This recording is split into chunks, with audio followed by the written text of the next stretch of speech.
Normally Saudi अरब की पहचान oil और बेशुमार दौलत से होती है, लेकिन इस चमक धमक के पीछे एक बेचैन कर देने वाली हकीकत भी छुपी हुई है। यह अरब मुल्क बेशक ही बहुत ही ज्यादा मालदार हो, लेकिन साथ ही कुदरत की एक इम्पोर्टेंट आशीर्वाद से महरूम भी है, पानी। ये बिल्कुल वैसा ही है जैसे आपके पास सोने का महल तो है, मगर पीने के लिए सिर्फ 2 घुट पानी। सऊदी अरब दुनिया का सबसे बड़ा मुल्क है जहाँ पर एक भी नेचुरल रिवर नहीं है। यहाँ की 98% जमीन झुलसती हुई रेत पर मुश्तमिल है और बारिश के ना होने के बराबर। लेकिन अब उसी रेगिस्तान के बीचों बीच जहाँ मीलों तक सिर्फ खामोशी का टीला नजर आता है, सऊदी अरब ने अपनी खुद की रिवर्स को बनाना शुरू कर दिया है। यह आम नदी नहीं है। यह पानी पहाड़ों से नीचे बहने की बजाय उल्टा पहाड़ों में चढ़ाया जा रहा है। हजारों किलोमीटर लंबी फ्रेश वाटर पाइपलाइंस और एक ऐसा आर्टिफिशियल रिवर नेटवर्क जो कुदरत के रूल्स को चैलेंज करता नजर आता है। लेकिन असली सवाल यह है कि इस मुल्क में पानी ही नहीं है तो पानी कहां से आ रहा है? और सबसे हैरत अंगेज बात कि आखिर ये नामुमकिन काम मुमकिन कैसे हुआ?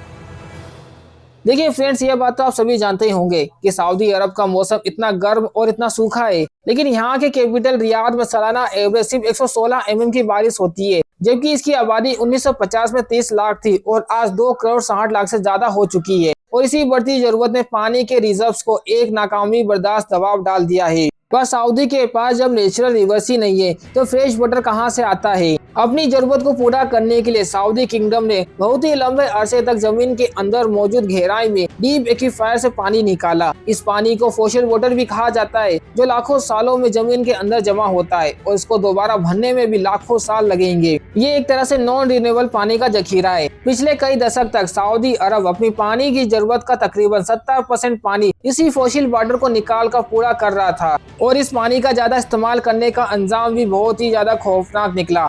नासा के सैटेलाइट डाटा ग्रेस मिशन की रिपोर्ट ने सऊदी रूलर्स को तब सरप्राइजिंग कर दिया जब उसमें यह बताया गया कि 2002 से 2016 के दरमियान सऊदी अरब की जमीन के नीचे मौजूद पानी का जखीरा हर साल तकरीबन 2 क्यूबिक किलोमीटर की रफ्तार से गायब हो रहा है। यानी हर साल फोसिल वाटर में से 2 खरब लीटर पानी सऊदी इस्तेमाल कर रहा है। अगर इसे कैलकुलेट किया जाए तो उस वक्त सऊदी की पॉपुलेशन 1 करोड़ 80 लाख थी और हर शख्स के हिस्से में 310 लीटर पानी हर रोज जाता था, जबकि दुनिया का एक एवरेज इंसान रोजाना 150 लीटर तक पानी इस्तेमाल करता है। यह बिल्कुल उस तरह है जैसे आप एक ऐसी बैटरी को इस्तेमाल कर रहे हो जो वापस कभी रिचार्ज नहीं हो सकती। एक तो यहाँ कोई रिवर्स नहीं है और ऊपर से सऊदी अपने एकलौते वाटर सोर्सेस को भी बेतरमी से उड़ाया जा रहा था। पर आखिर इस बेकार इस्तेमाल की वजह क्या थी? दोस्तों, पानी की कमी उस वक्त ज्यादा बढ़ गई जब 1970 में रूलर्स ने यह फैसला किया कि वो दूसरे मुल्क पर डिपेंड होने के बजाय अपने ही मुल्क में बीट यानी गेहूं उगाएंगे। यह मंसूबा शुरू तो अच्छी नीयत से किया गया था, लेकिन इसने पानी की बचत को लिटरली तबाह करके रख दिया।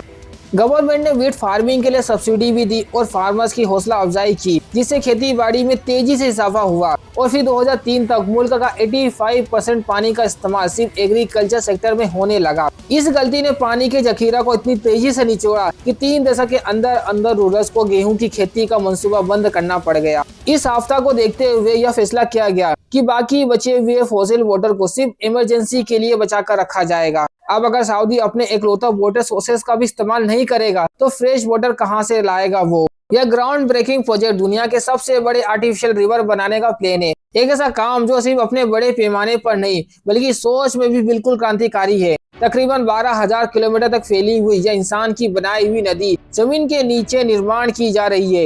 इतने बड़े स्केल पर ऐसा काम दुनिया में पहली बार हो रहा है। इस प्रोजेक्ट के तहत रोजाना तकरीबन 9.4 मिलियन क्यूबिक लीटर या फिर 940 करोड़ लीटर पानी तैयार किया जाएगा, जो एडवांस डिसेक्शन टेक्नोलॉजी के जरिए हासिल होगा।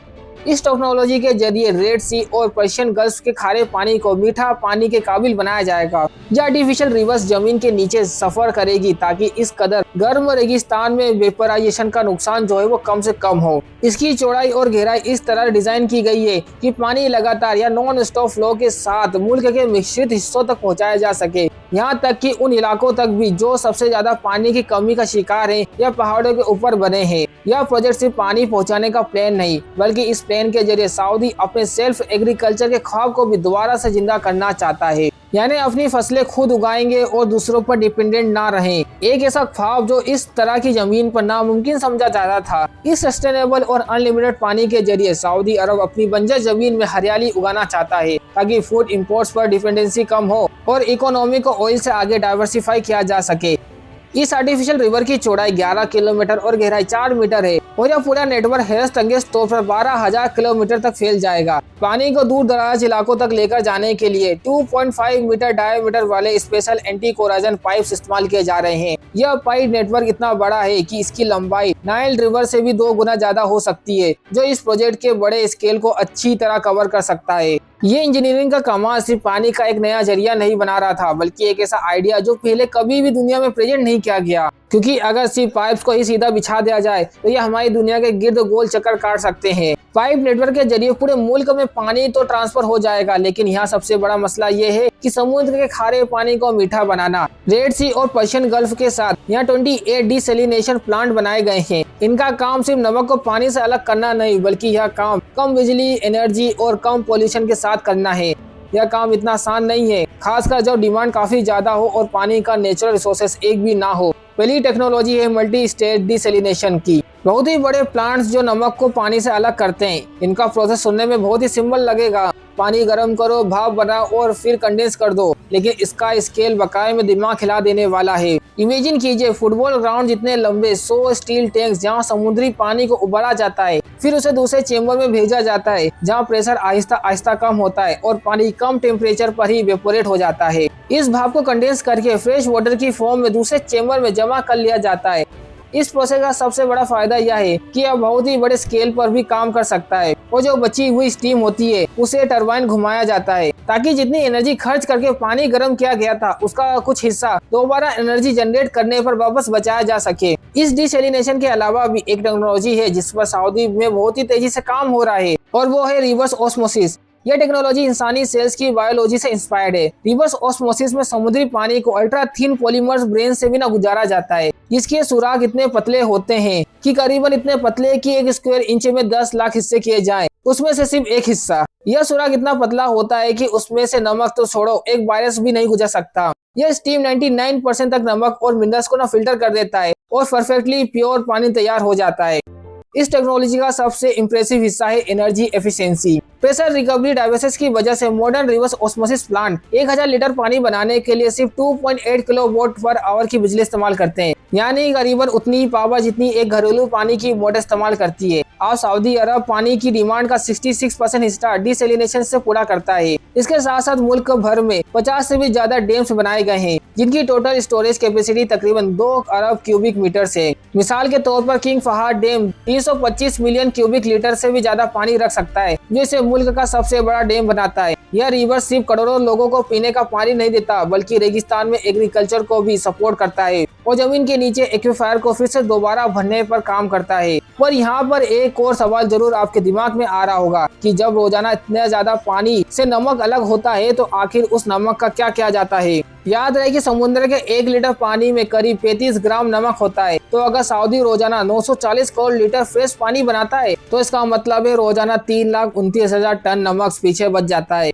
यह कितना वजन है, इसका अंदाजा आप इस बात से लगा लें कि दुनिया का सबसे भारी जीव है ब्लू व्हेल और उसका वजन सिर्फ 200 टन होता है। तो यह नमक वापस समुद्र में छोड़ दिया जाता है। इतना ज्यादा नमक एक ही जगह पर छोड़ देने की वजह से आज रेड सी में बहुत ही सारे डेड कोरल जोन्स मौजूद है, जहाँ सी लाइफ एकदम खत्म हो चुकी है। एक्सपर्ट इसे डिसैलिनेशन का एक दिखने ना वाला खतरा बताते हैं, क्योंकि अगर यह वेस्ट सीधा समुद्र में छोड़ दिया जाएगा तो पानी का टेम्परेचर और सैलिनिटी दोनों बढ़ जाती है, जो पूरे कोस्टल इकोसिस्टम के लिए खतरा बन सकती है। इस नई तबाही से बचने के लिए सऊदी गवर्नमेंट अब डीप सी मल्टी डिफ्यूजर पर काम कर रही है, जिसमें ये नमक या ब्राइन ओशन में एक ही जगह डालने की बजाय अलग अलग एरिया में डाला जाएगा। इस नमक को और ज्यादा फिल्टर करके इस नमक से मैग्नीशियम, पोटेशियम और रेयर मिनरल्स को अलग करके एक कीमती रिसोर्स बनाया जा सकता है और वेस्ट को और कम किया जा सकता है। और सऊदी अरब दुनिया का सबसे बड़ा डिसैलिनेशन वाटर प्रोड्यूसर बन चुका है। न कि सिर्फ इतना, बल्कि गिनीज बुक ने पानी के डिलीवर नेटवर्क को दुनिया का सबसे बड़ा पाइपलाइन नेटवर्क न करार कर दिया है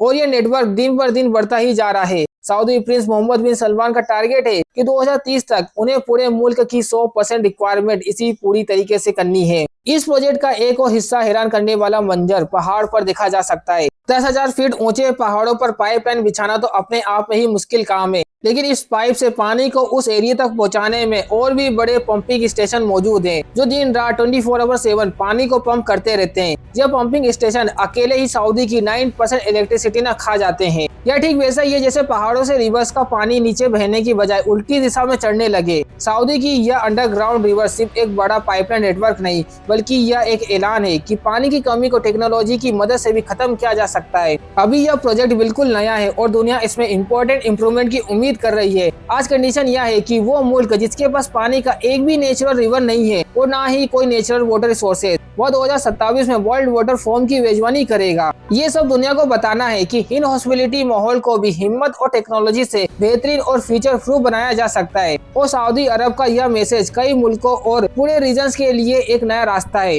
उम्मीद करता हूँ कि आपको इस वीडियो से कुछ सीखने को मिला होगा। अगर कुछ सीखने को मिला है तो इस वीडियो को लाइक जरूर करिएगा और चैनल को सब्सक्राइब करना मत भूलिएगा।